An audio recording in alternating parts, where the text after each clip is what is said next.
ఇప్పుడే జీ5 app download చేయండి. చూడండి మీ ఫేవరెట్ టీవీ షోస్ ఎప్పుడైనా ఎక్కడైనా. బ్రో, ఈ కొటేషన్ ఒకసారి క్రాస్ చెక్ చేస్తే గ్రీన్ సిగ్నల్ ఇచ్చేయమని ప్రసాదరావు గారికి చెప్పేస్తాను. బ్రో బ్రో ఏంటి చెప్పాను కదా బ్రో. ఏం చెప్పావు? సారీ, నిన్ను ఫైల్ చూడమని అడగడం నా తప్పు. నేనేదో ఆలోచిస్తున్నాను రా. ఇటు ఇవ్వరా. ఇవ్వను. విక్రాంత్, ఇవ్వు చెప్తాను. నువ్వేం ఆలోచిస్తున్నావో చెప్పాకనే నేను ఇస్తాను బ్రో. మీ బ్రో చెప్పలేనంత ఇదిగా ఆలోచిస్తున్నారు విక్రాంత్ బాబు. ఏదైనా ప్రాబ్లం అవుదునా? చెప్పేది వినిపించుకోవడం లేదు. మనిషి వచ్చి పక్కన నించున్నా కనిపించడం లేదంటే విషయం ఏదో సీరియస్గానే ఉందనిపిస్తుంది. చెప్పండి బాబు గారు. ఏం లేదు నాయని. బ్రో, ఎవరి విషయంలోనైనా నాకు చిరాకు వస్తుంది అంటే ఇదే.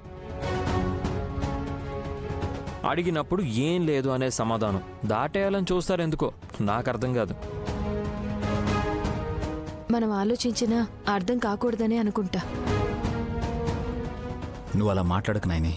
నన్ను దెప్పి పుడుస్తున్నట్టుగా ఉంది. అయ్యయ్యో, మీరెందుకు అలా అనుకుంటున్నారు?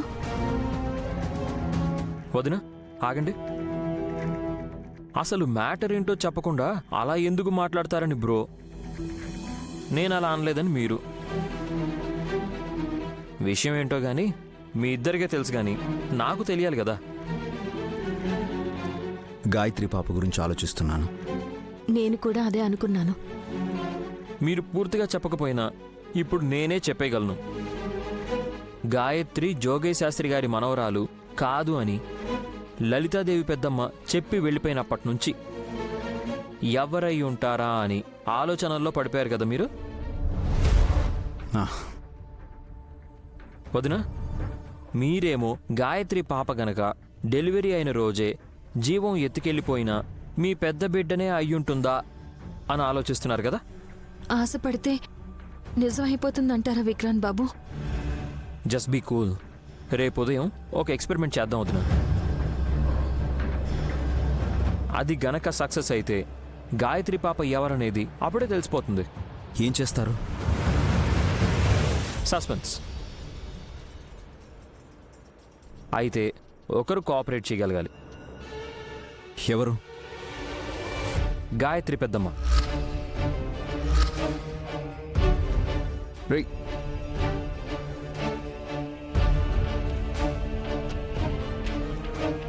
నైని, విక్రాంత్ ఏం చేయాలనుకుంటున్నాడు?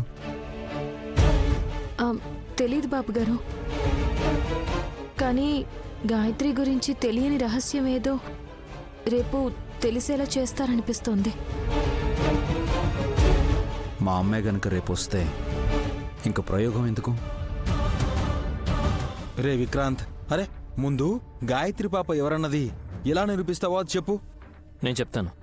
నైని వదిన్ని నేను 2-3 ప్రశ్నలు వేస్తే తను చెప్పిన సమాధానాన్ని బట్టి నాకు అర్థమైంది ఏంటంటే గాయత్రి పాపకి గాయత్రీదేవి పెద్దమ్మకి మనకి తెలియని అవినాభావ సంబంధం ఉంది.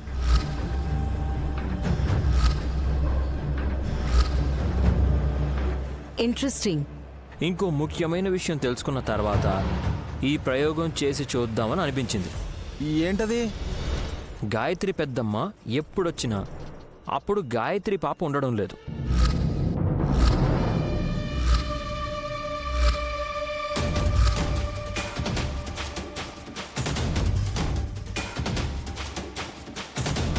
వీడు ఆల్మోస్ట్ క్యాచ్ చేసేశాడు. నైని కన్ఫ్యూజ్గా అడిగింది కానీ విక్రాంత్ పని కట్టుకుని ఆలోచిస్తున్నాడు. ఇప్పుడు ఏం చేయాలి? బాబుగారు, ఈ విషయం మీతో ఇంతకు ముందు కూడా చెప్పాను, గుర్తుందా?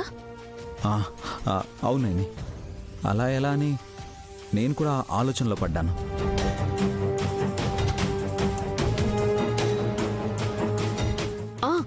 మాకు కూడా గుర్తొస్తుంది బావగారు. ఈ పిల్ల గదిలోకి వెళ్ళగానే గాయత్రత్తయ్య ఆత్మ మా అక్కకి దర్శనమిచ్చేది.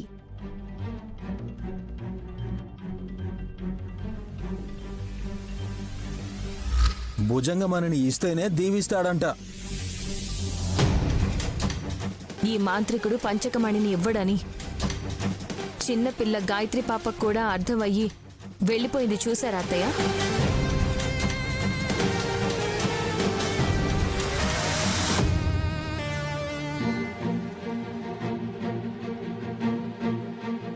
వస్తుంది గాయత్రక్క.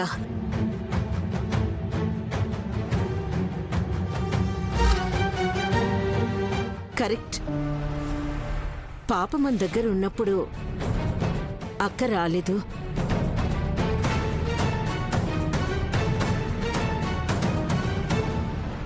ఆ, లేదమ్మా, గాయత్రి ఉన్నప్పుడు కూడా మా అమ్మ వచ్చింది.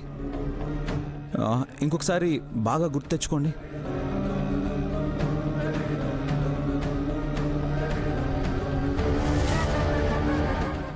ఆ పుర్రెల దెబ్బకు వెళ్ళినప్పుడు పాప అక్కడ ఉంది. మా అమ్మ కూడా అక్కడికి వచ్చింది కదా, ఇద్దరు ఒకే చోట ఉన్నారు కదా. నైని, నీకు గుర్తొచ్చిందా? ఆ, అవును బాబుగారు, పాపను రక్షించింది అమ్మగారే కదా. అవునైని.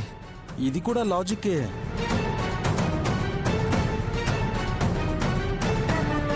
మీరు గమనించాల్సిన పాయింట్ ఇంకొకటి ఉంది బ్రో.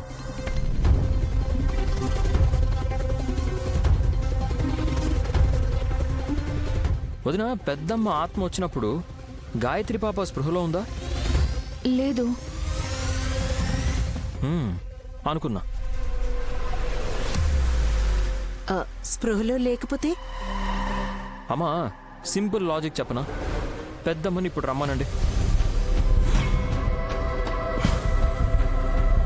రమ్మంటే వచ్చేయడానికి ఆవిడ పక్క రూమ్లో ఉన్నట్టు చెప్తారేంటండి? వదిన పిలిస్తే వస్తారు. రావాల్సిన అవసరం కూడా ఉంది సుమన.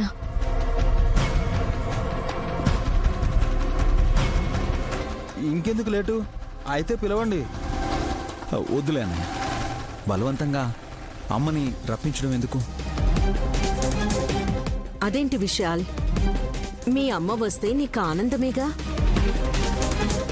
నిజమేనమ్మా, కానీ నేను చూడలేను కదా.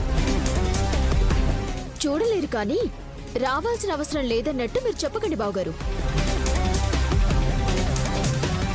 పిలవండి. పిలువక్క. అమ్మగారు, అమ్మగారు, మీరెక్కడున్నా సరే ఇక్కడికి రావాలి. మా అనుమానాన్ని నివృత్తి చెయ్యాలి. రండమ్మగారు.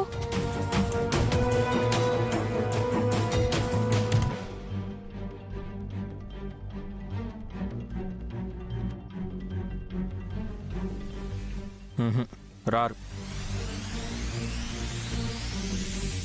ఎందుకు? గాయత్రి పాప మెలకువగా ఉంది కాబట్టి పెద్దమ్మ రారు. జీ5 యాప్ డౌన్లోడ్ చేసి అన్ని ఎపిసోడ్స్ పూర్తి ఉచితంగా చూడండి.